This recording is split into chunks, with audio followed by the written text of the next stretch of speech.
Abra a sua Bíblia em Romanos, capítulo 3, meus irmãos. Hoje nós vamos falar sobre o dilema da cruz, meus irmãos. Havia um dilema. Romanos, capítulo 3, meus irmãos. Nós vamos ler do verso 21 até o verso 26. E eu vou pedir um favor para os irmãos, se alguém tiver uma Bíblia na linguagem de hoje, era para mim ter isso. Alguém traz para mim, eu esqueci de trazer uma Bíblia na linguagem de hoje, eu quero ler em dois textos que vai deixar muito claro. A Bíblia diz assim, meus irmãos, mas agora, Romanos capítulo 3, obrigado meu irmão, daqui a pouco eu já te entrego, tá bom?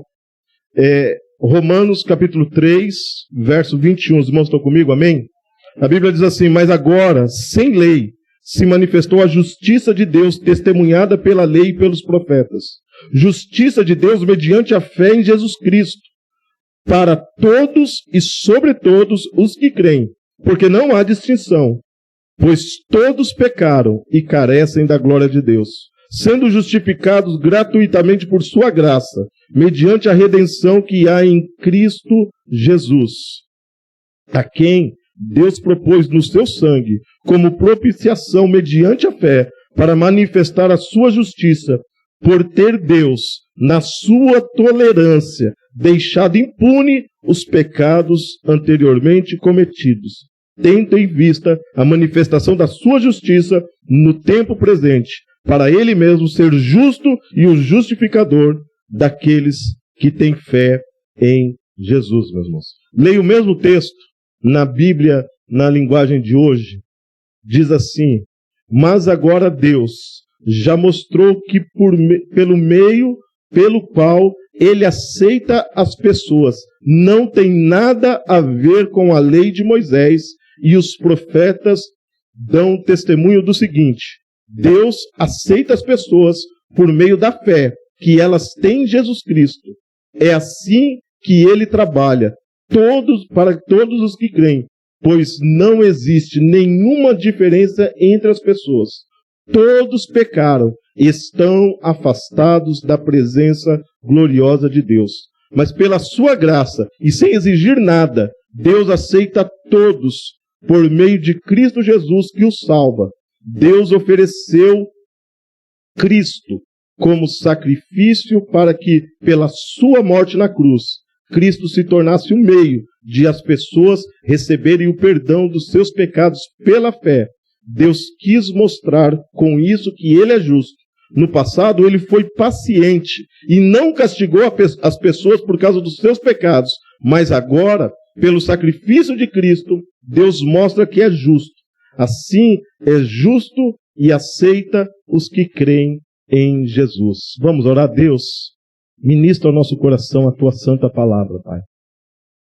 Capacita-me, Senhor, para explanar a tua santa palavra. E capacita, Senhor Deus, cada um que está ouvindo esta palavra. Ilumina as mentes e corações para que possa ouvir e entender a tua palavra, Pai. É isso que nós te pedimos e desde já te agradecemos porque oramos no nome santo de Jesus. Amém. Pode sentar, meus irmãos. Tiago, muito obrigado, meu irmão. Deus abençoe, meu irmão. Como clareia.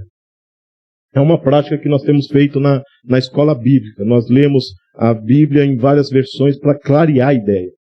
E aqui é um dilema, meu irmão. O tema dessa mensagem é o dilema da cruz. Porque esse texto que nós lemos aqui começa com uma pergunta, que esse texto responde essa pergunta. E a pergunta é, por que Jesus Cristo teve que morrer na cruz? Qual era o problema pelo qual a cruz foi a solução, meus irmãos? Você já passou pela sua cabeça? Já passou pela minha cabeça muitas vezes. Quando eu era novo convertido, eu pensava nisso toda vez. Né? Por que Cristo, o Filho de Deus, teve que morrer na cruz? Não havia outro meio de salvação? Se Deus não poderia salvar todo mundo e de uma vez, sem precisar de Jesus morrer na cruz, não? Essas perguntas vieram à minha cabeça. E eu demorei um tempo para responder essas perguntas. E pergunta que vinha muito à minha cabeça quando eu era novo convertido, que eu sou muito questionador, eu sou muito crítico, eu sou muito assim, eu não consigo aceitar as coisas de pronto, eu tenho que pensar, racionalizar, verificar, eu sou muito assim, meu irmão. E eu pensava assim, por que Deus permite o sofrimento humano? Por que as pessoas sofrem? Por que as pessoas morrem tão cedo? Por que crianças nascem mortas? Às vezes eu fico revoltado, meu irmão. O que dá uma revolta, eu vejo lá, meu irmão, é muito comum lá no centro de São Paulo, na Cracolândia, as mulheres ficarem grávidas, não saberem quem é o pai. E não fazem tratamento, não fazem, pré-natal. E tem a criança nasce saudável. E às vezes eu vejo mulheres que lutam, e que são casadas, e que lutam para engravidar, e não conseguem engravidar, e querem engravidar, e não conseguem. Falar, o que é isso? O que não quer? Esse ano completou, quarta-feira agora completou 2 anos da morte do Manuel. E ainda vem tudo aquilo, ainda eu sofro muito com aquilo. Orem pela irmã Solange, porque ainda a dor, a ausência, a saudade ainda é muito grande para ela. Mas na semana que o Manuel morreu, chegou um rapaz com um problema com drogas, com um problema com bebida, e falou, pastor, eu quero morrer. Pastor, por que Deus não me mata? Eu queria tanto morrer, por que Deus não me mata? E querendo morrer. E não morre. E não morre. Inclusive ele já tentou se suicidar 2 vezes e não conseguiu. A segunda ele pulou de uma ponte, quebrou a bacia, quebrou a perna, ficou 2 meses no hospital de Taipas e não morreu. E o Manuel, cheio de vida, cheio de expectativa, cuidando da saúde, corria 3 vezes por semana, morreu. Dá para explicar, meu irmão? Não dá para explicar umas coisas dessas. Aí vem essa pergunta, um dilema que vem aqui, meu irmão, é esse dilema, por que Cristo teve que morrer na cruz, meu irmão? Eu sei que você está pensando, pastor, Cristo morreu na cruz para perdoar os nossos pecados. Essa é a resposta correta ou incorreta, meus irmãos? Vocês vão ficar em dúvida. Ô, meu irmão, o João acabou de ministrar aqui. Cristo morreu pelos nossos pecados. 1 Coríntios, capítulo 15, diz isso. Quero lembrar para vocês os evangelhos, que Cristo morreu pelos nossos pecados. Então, meu irmão, a cruz, ela trouxe a solução, o perdão para os pecados. Mas esse texto aqui eu quero falar antes. O perdão dos pecados é a consequência da cruz. Mas antes, por que Cristo morreu na cruz? Porque a cruz foi necessária. Para, meus irmãos, para cumprir a justiça de Deus. É isso que eu quero falar com os irmãos nessa manhã. A cruz, ela veio para cumprir a justiça de Deus. Porque pairava no ar. Havia uma insinuação, uma desconfiança, uma dúvida a respeito do caráter de Deus. Se Deus era justo. Porque se Deus é justo, por que ele não pune o pecador? É a pergunta que está aqui no versículo 25, meus irmãos. No versículo 25, Romanos 3, 25. A quem Deus propôs no seu sangue como propiciação mediante a fé para manifestar a sua justiça. Por ter Deus na sua tolerância. Deus ele foi muito tolerante com o pecador.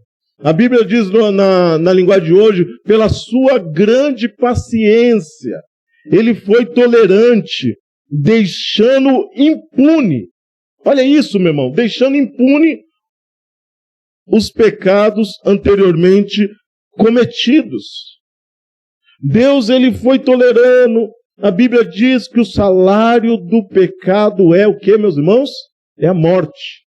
Romanos capítulo... pastor, onde está isso aí? Está na Bíblia. Romanos capítulo 6, o versículo 23. Porque o salário do pecado é a morte. E Deus, se fosse cumprir a sua justiça, e se o salário do pecado é a morte, e se Deus ele fosse cumprir a sua justiça já de ato, ele tinha que matar o ser humano. A pergunta que as pessoas fazem para mim, que eu fazia no começo, é: por que Deus permite o sofrimento? Por que Deus permite a maldade no mundo, meu irmão? Eu me lembro de uma segunda-feira, num curso de atualização ministerial, promovido pela Igreja Batista da Água Branca, eu estava lá sentado junto com outros pastores, ouvindo o pastor Ariovaldo Ramos. E ele falou assim, que se Deus quisesse, se Deus fosse acabar com o mal, ele teria que destruir os malvados. Se Deus fosse aplicar sua justiça e acabar com o mal, porque nós falamos, por que tem tanto mal, por que tem tanta maldade? Porque o mal em si não existe, porque o mal é o fruto da maldade, da ação humana. Então, para que Deus acabasse com o mal, ele teria que acabar com o malvado. Tinha que acabar comigo e com você. Ah, pastor, eu não sou malvado, mas todos pecaram e destituídos estão da glória de Deus, meu irmão. Alguns têm uns pecadinhos, outros têm uns pecadão, mas todos pecaram. A Bíblia diz assim, meus irmãos, Salmo capítulo 14, verso 2 e 3. A Bíblia diz, pois não há um justo sequer. Não há quem busque a Deus. Todos se extraviaram, estão separados de Deus. Capítulo 13 de Jeremias, meus irmãos. Capítulo 13 de Jeremias, o versículo 23, vai dizer assim: pode o etíope é aquele que nasceu na Etiópia, que tem a pele escura, pode o etíope mudar a cor da sua pele? Pode o leopardo mudar as suas manchas? E a resposta, lógico, é não. Não tem. Por quê? Porque isso é uma questão de natureza. E o texto continua dizendo assim: e pode alguém fazer o bem estando acostumado a fazer o mal? Não. Porque é uma questão de natureza. Há essa natureza. E nós, meu irmão, a Bíblia diz que o salário do pecado é a morte. E lá, isso aí a gente tinha que falar lá em Gênesis capítulo 3. Do pecado que entrou no mundo através de Adão. E por causa do pecado de Adão, Adão é tipo um protótipo. Adão é tipo uma matriz. E depois de Adão veio uma reprodução em série. Todos nós nascemos com essa raiz do pecado. E se Deus ele fosse ser justo, desde Adão, ele já teria que ter destruído, meu irmão. Capítulo 6 de Gênesis, a Bíblia diz que chega uma hora que Deus fala, chega. A expressão é assim, arrependeu-se o Senhor de ter feito o homem. Ali Deus falou, eu vou dar um basta. Chega. Eu vou aplicar minha justiça. E aí eu acho que Deus respira fundo. E ele pensa, o homem e a mulher que eu criei à minha imagem. E aí ele olha para Noé e vê graça em Noé. E ele não destrói. E ele fala, eu vou começar uma geração a partir de Noé. Uma nova geração. E aí vem o dilúvio. Os irmãos conhecem a história, tá bom? Assiste lá, Record, tem um filminho, tem um monte de heresia lá naquele filme, mas dá uma ideia mais ou menos como que foi, né? Mas, e aí, meus irmãos, Deus sempre sendo tolerante, Deus sempre sendo paciente, e pairava no ar essa dúvida, será que Deus realmente é justo? Porque se Deus é justo, por que ele não pune o pecador, meus irmãos? Por exemplo, Davi. Vamos colocar um exemplo, Davi, meu irmão. E tá lá essa história está em 2, você conhece essa história, está lá em 2 Samuel capítulo 11. Davi chega, a Bíblia começa assim, no ano em que os reis iam para a guerra, Davi ficou no seu palácio. Já errou aí, meu irmão.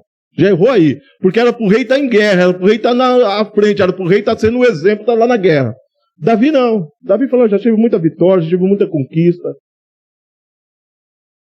Os meus soldados já sabem como é a batalha, já estão treinados, e eles vão para a guerra, eu vou ficar aqui. E a Bíblia diz, no mês que os reis iam para a guerra, Davi ficou no seu palácio. Mente vazia, quem lembra, meu irmão, desse versículo que não é versículo? Mente vazia, oficina do diabo, meu irmão. Ele está lá, acorda tarde, despreguiçando, e aí ele olha no seu terraço, dava de frente com outro terraço, e tem uma mulher formosa, a Bíblia diz muito formosa, chamada Betseba. Até o nome já, né? O nome é forte, Betseba. E ele olha para aquela mulher e ela está tomando banho numa banheira. Fala, também porque a mulher está tomando banho no terraço. E Davi olha, Davi é o rei. Ele olha para aquela mulher e ele cobiça. E ele pergunta para os seus servos, quem é aquela mulher? Aquela mulher é Betseba, esposa de Urias. E onde está Urias? Está na guerra. Quem é Urias? É um dos seus capitão. Aí ele, eu sou o rei, eu posso tudo. Manda, vai lá e manda trazer a Betseba. E traz a Betseba para o seu palácio e Davi tem uma noite, entre aspas, maravilhosa com Betseba. E aí acontece um problema. Eu tenho um amigo que ele diz assim, ó, crente não pode pecar, meu irmão. O crente tá errado o negócio, né? Porque primeiro, o crente não pode pecar por 3 razões. Primeiro, porque desagrada a Deus. Segundo, meu irmão, porque faz mal. Todo pecado no começo é muito bom, mas depois gera mal, gera consequência. Todo pecado tem consequência. E terceiro, o crente quando vai pecar dá azar, meu irmão. O crente quando vai pecar dá azar, meu irmão. Eu me lembro, não escuta isso aqui não, Darly, distrai aí, lê outra coisa. Eu me lembro, um dia eu estava numa banca de jornal, e aí estava lendo lá a notícia, lá naquelas manchetes do jornal, e de repente o meu olho deu uma fisgada para olhar para cima, assim, tinha umas revistas lá, meia para adultos.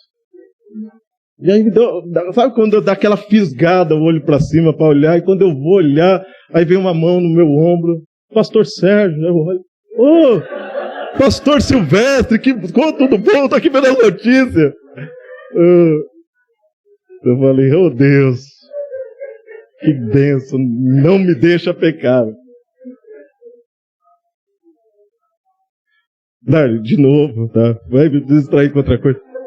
Tava tomando mate com leite no Rei do Mate, mas toda vez que eu vou pro centro, eu tô no Rei do Mate. Eu tô no Rei do Mate, entra uma mocinha toda jeitosinha, umas roupinhas bem curtinhas. E eu dei aquela primeira olhada, eu aprendi com o pastor Itamir Neves, no ano 2000, que falou assim, a primeira olhada não é pecado. Você tá olhando, a primeira olhada não é pecado. Não, Júnior, você não... Eu ia falar, aprende isso aí, Júnior. Não aprende não, Júnior. Você vai... Não aprende não, senão a Jéssica tá aí, o bicho vai pegar. Os irmãos aí, ó, aprende isso. Primeira olhada não é pecado. Tá certo? Primeira olhada você olhou, natural, o homem viu, mulher bonita, mulher também vê um homem bonito, acha bonito. Não é pecado. O pecado é a segunda olhada. Né, meu irmão? Aí, por isso que o Itamir sempre recomendou para nós, ó, capricha bem na primeira olhada. Aí, meus irmãos, voltando. Aí eu tô lá, e daquela mocinha com as roupinhas toda apertadinha, e aí eu dei aquela primeira olhada, não foi pecado e tal. Quando eu vou dar a segunda olhada, aí parou o Morro Doce, assim, o ponto é bem de frente. Ô, Pastor Sérgio, tudo bem? Que eu nunca vi aquela pessoa na minha frente, meu. Pastor Sérgio, aí já olharam, eu falei, agora todo mundo aqui sabe que eu sou pastor, que bom. Mas o atendente lá que sabe que eu sou pastor, que eu sempre evangelizo ele. Eu falei, que bom, meu. Deus não deixa pecar. Então, meu irmão, o crente não pode pecar primeiro, porque desagrada a Deus. Segundo, meu irmão, porque faz mal. E terceiro, meu irmão, dá azar. Davi, ele teve relações com Betseba. Na noite que ele teve relações com Betseba, a mulher engravidou, meu irmão. A mulher engravidou. E aí o que ele pensou? E agora? Ele falou, ó, vou pedir para trazer Urias, tirar Urias da guerra. Naquele tempo as guerras demoravam meses, meus irmãos. Eles ficavam sitiados e esperando quem atacava ali. Às vezes era na paciência para ver quem cansava e era desse jeito. E aí ele fala, chama Urias, fala para ele ter uma folga lá e ele vir se deitar com a sua mulher e tá tudo certo. Só que Urias, meu irmão, quando volta, ele se recusa a entrar na sua casa. Ele fala, eu sou capitão. Os meus servos, os meus soldados estão lá na guerra e eu vou ficar na minha casa dormindo com a minha mulher. Eu não vou fazer isso. Em solidariedade aos soldados, como dignidade. Ele não entrou. Ele falou, não vou entrar. Ele dormiu no portão da sua casa, mas não entrou. E aí no outro dia avisam Davi, ó, ele não entrou na casa dele. Moiou. E aí Davi pergunta para Joabe, comandante do exército, onde que a guerra está mais intensa? Falou, no lado do sul. Falou, então coloca Urias, lá onde a guerra está mais intensa, Urias morre na guerra.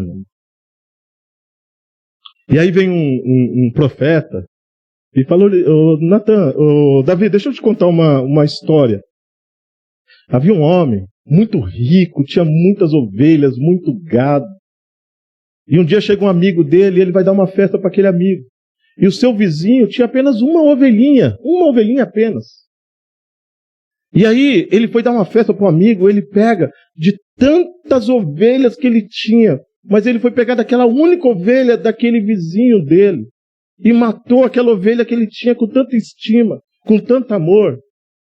Davi, o que você acha que esse homem é digno? O que esse homem merece? E aí Davi, cheio de fúria, está lá em 2 Samuel capítulo 12, Davi cheio de fúria falou: esse homem é digno de morte. Aí Natan fala assim: Davi, esse homem é você. Porque Deus te deu tudo, Deus te deu poder, Deus te deu riqueza, Deus te deu esposas. E se você precisasse de alguma coisa, Deus te daria. Mas você foi e pegou da mulher de Urias. Esse homem é você, Davi. Pergunto, Deus matou Davi? Se Urias, imagina Urias morto, aparece diante de Deus lá no céu. Isso aqui, meu irmão, é só uma imaginação, pelo amor de Deus, não é doutrina, tá bom? E aí Urias comparece diante de Deus e fala assim: Deus, olha o que Davi fez comigo. Senhor, faça justiça com Davi. E Deus poderia perguntar para Urias: Urias, o que você quer que eu faça? Esse homem tem que ser morto.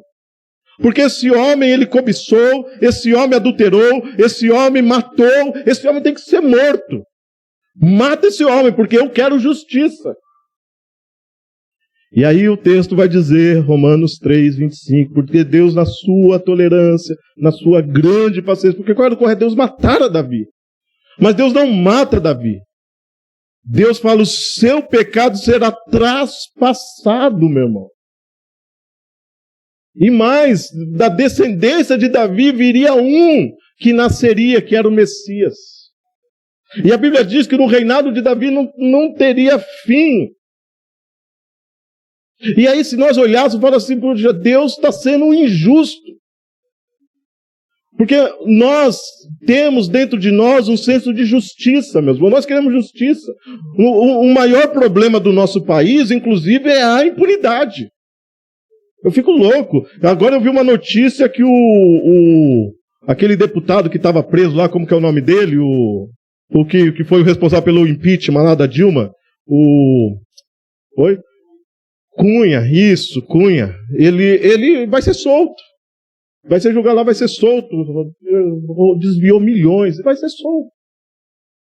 A impunidade, porque todos nós temos um senso de justiça, todos nós, errou, tem que pagar. E se Deus olha, porque Deus olha, meu irmão, não é apenas os pecados grosseiros, mas todo pecado diante de Deus é uma afronta diante de Deus. E se Deus fosse agir por justiça, eu e você estaríamos mortos, porque todos pecaram e destituídos estão da glória de Deus. O que Deus faz? E aí Deus na cruz, para que não pairasse, não houvesse nenhuma dúvida que Deus é injusto, na cruz, através de Jesus, foi feito a justiça de Deus. É por isso, conforme o João mencionou aqui no começo, na cruz do Calvário, o meu pecado, o seu pecado foi colocado na cruz. É por isso que nós cantamos e dizemos: eu nunca saberei o preço dos meus pecados lá na cruz. Nós nunca saberemos. Porque se nós fôssemos receber a paga do nosso pecado, todos nós estaríamos debaixo de maldição, ou todos nós estaríamos mortos. Mas Deus, Ele não olha segundo os nossos pecados. Salmo 103, versículo 10. A Bíblia diz que Deus não nos trata segundo o nosso pecado e não nos retribui segundo as nossas iniquidades. Porque senão eu e você estaríamos todos mortos debaixo de maldição, meus irmãos. Na cruz do Calvário. É lá na cruz que foi feita a justiça de Deus. E esse texto vai dizer assim, que aqueles que creem em Jesus Cristo, aqueles que olham para Cristo, É por isso que João capítulo 3 diz assim como a serpente foi levantada no deserto, porque no deserto os israelitas estavam sendo picados por cobras venenosas, e muitas pessoas estavam morrendo. E aí Deus manda Moisés levantar uma serpente de bronze no deserto, para que todos aqueles que fossem picados pela cobra, que olhasse para a serpente, seria curado. Ali é um protótipo de Jesus. E a Bíblia diz que assim também a cruz será levantada, para que todos aqueles que olharem para Jesus, que crerem em Jesus, sejam salvos da impunidade, da consequência dos seus pecados, meus irmãos. Amém, meus irmãos? Em Cristo, na cruz, foi feita a justiça de Deus. Havia um preço a ser pago, porque senão Deus seria chamado de injusto. E lembre-se disso, meu irmão. Deus é bom, não é bonzinho. Deus é amor, mas é justiça. Romanos 11, versículo 22 diz assim: considerai, pois, a bondade e a severidade de Deus. Bondade para os que creem e os que permanecem, e severidade para os que estão às costas para Deus. Então, a cruz foi esse feito da justiça de Deus. Então, meu irmão, por causa de Cristo na cruz, Deus não olha mais segundo os nossos pecados e não paga, não nos retribui segundo as nossas iniquidades, porque em Cristo Jesus foi cumprido a justiça de Deus. Amém, meus irmãos? E aí, meu irmão, eu já estou terminando. Uma pergunta. Então, se Deus ele não me trata segundo os meus pecados, que os meus pecados foram pagos na cruz do Calvário, então quer dizer que eu posso pecar?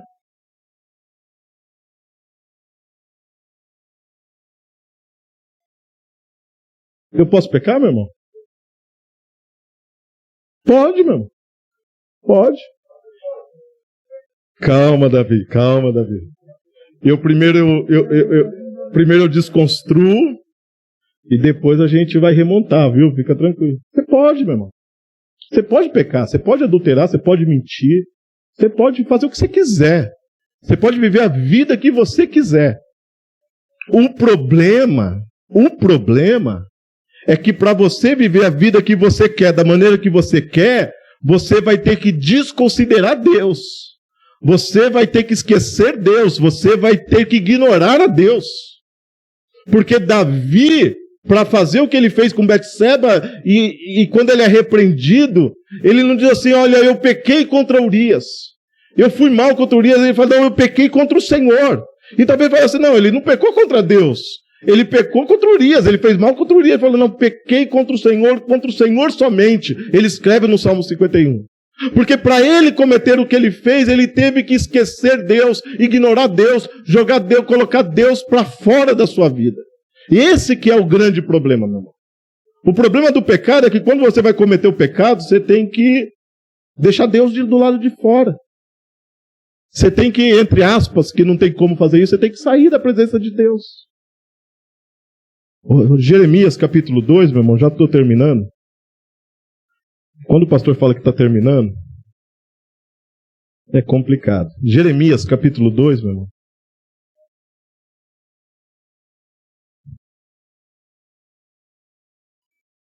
Versículo 12.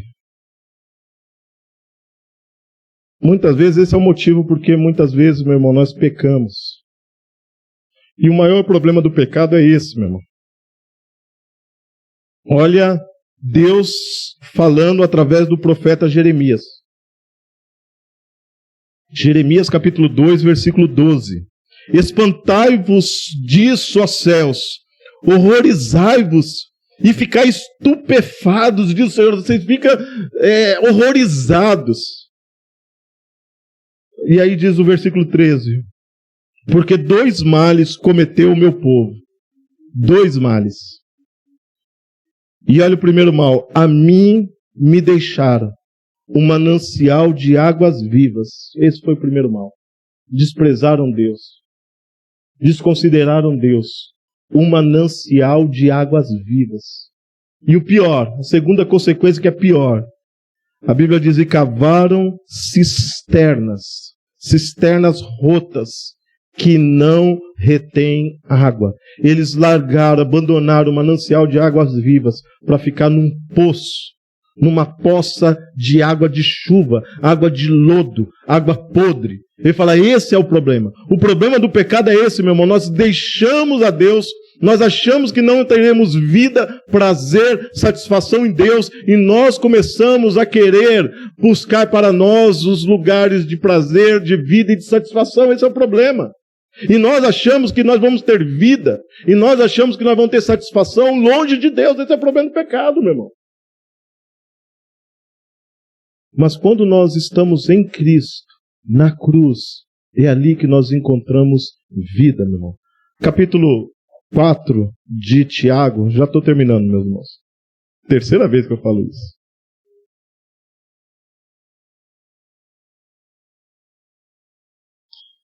Capítulo 4 de Tiago, meus irmãos.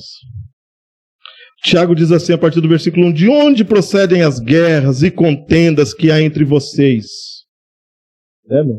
Aqui está falando, não é guerra os Estados Unidos e Afeganistão, não é a guerra Coreia do Sul, Coreia do Norte, não é essa guerra que está falando. É a guerra que vem entre vocês. Por que há tanta contenda entre vocês? Por que há tantas intrigas entre vocês, atritos entre vocês? E vai falar assim, da onde que vem essas guerras e contendas que há entre vocês? De onde? Senão dos prazeres que limitam da nossa carne. Da natureza pecaminosa que há dentro de nós, desse vulcão dentro de nós, querendo entrar em erupção. Os desejos, essa natureza pecaminosa, vem daí. E aí ele fala assim, cobiçais, versículo 2, e nada tendes, invejais e não podeis obter. Viveis a lutar e a fazer guerras. Nada tende porque não pedis, e não pede porque não recebeis, porque pedem mal para os esbanjar com seus próprios prazeres. Versículo 4, infiéis. Numa outra tradução menos polida está adúlteros. Ele diz assim, não compreendeis que a amizade do mundo é a inimizade de Deus? Aquele, pois, que quer ser amigo do mundo, constitui-se inimigo de Deus. Ou, olha o versículo 5, que lindo, meu irmão. Ou supondes que em vão afirma as Escrituras, é com ciúmes que por nós anseia o Espírito que Ele fez habitar em nós. Todos nós, meu irmão, deveria ter sabe aquela tirinha, como que é o nome lá? Post-it, né? Post-it o nome. Todos nós deveria ter uma post-it, colocar na geladeira, no guarda-roupa, no espelho, e colocar lá assim, na sua carteira, colocar assim, o Espírito Santo tem ciúme de mim. Toda vez que você for pecar, você pensar, o Espírito Santo de Deus habita em mim. E Ele tem ciúme. Ele não quer isso. Eu estou cavando para mim cisterna, poça de água de chuva, podre. Eu estou abandonando o manancial de água viva. A cruz é isso, meu irmão. Deus não nos paga segundo o que nós merecemos. A justiça de Deus foi feita na cruz. Mas toda vez que eu dou as costas para Cristo e vivo segundo os meus prazeres, segundo a minha vontade, eu estou pegando a cruz e jogando no lixo. Esse que é o grande problema da vida. Esse que é o grande problema da humanidade. Esse é o grande problema de muitos cristãos. O sacrifício da cruz tem sido jogado no lixo.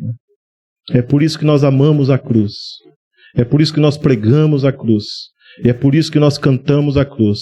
E eu quero chamar os homens aqui para cantar este hino. O rude cruz se erigiu, dela um dia partiu, revelando vergonha e pavor, meu irmão. Mas eu amo essa cruz, porque nela Jesus deu a vida por mim e por você, pecador, meus irmãos. Amém? Vamos colocar de pé.